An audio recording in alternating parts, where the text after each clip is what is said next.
Well, before we explore more detail to halal meat supply chain management, let's learn about halal supply chain. Do you know that the global demand for halal products has increased dramatically, both for Muslim and non-Muslim communities? The trade in halal goods and products is valued at more than 2.1 trillion US dollars. Halal supply chain management basically is identical to supply chain management, with the addition of a Sharia law component that makes Islamic law the standard for a proper halal procedure. One of the demands that customers want is halal meat, especially from Muslim customers. A Muslim should eat halal food like halal meat such as chicken and lamb, as eating non-halal meat is not permissible for Muslims to consume it. According to Surah Al-Baqarah, verse 173, He has only forbidden to you dead animals, blood, the flesh of swine, and that which has been dedicated to other than Allah. But whoever is forced by necessity, neither desiring it nor transgressing its limit, there is no sin upon him. Indeed, Allah is forgiving and merciful. Based on the verse, it is a must for Muslims to eat halal food. So, any party, especially for those who are responsible in the supply chain management sector, need to make sure that the meat that they deliver for customers who demand for halal meat has halal certificate and is permissible to eat. So, I bet that you are still wondering about halal meat supply chain, right? Don't worry, be happy. Let's learn with us about halal meat supply chain management with more detailed explanation.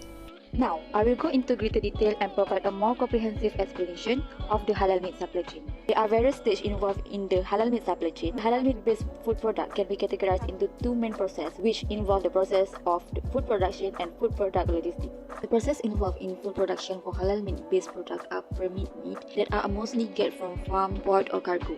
Next, slaughtering, meat processing, until the meat turn into a finished food product. The finished food product are then distributed to the end user through a proper logistic process. From the process flow, it is clearly described all the stages of halal meat supply chain are governed by proper legislation and standards.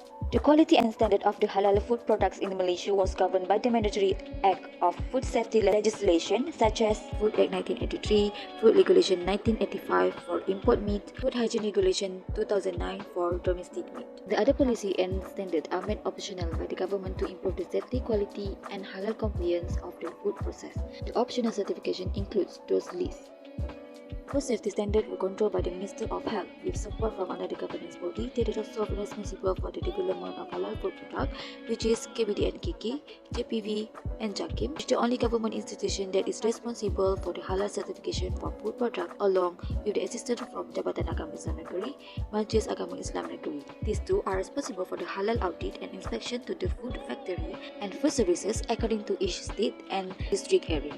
During the process of halal meat supply chain, care also should be taken during the process of packaging, transportation, and cold storage before going to the end user. Halal meat products should be packaged in the clean containers and proper labels affixed to identify the halal marking according to the standards as below.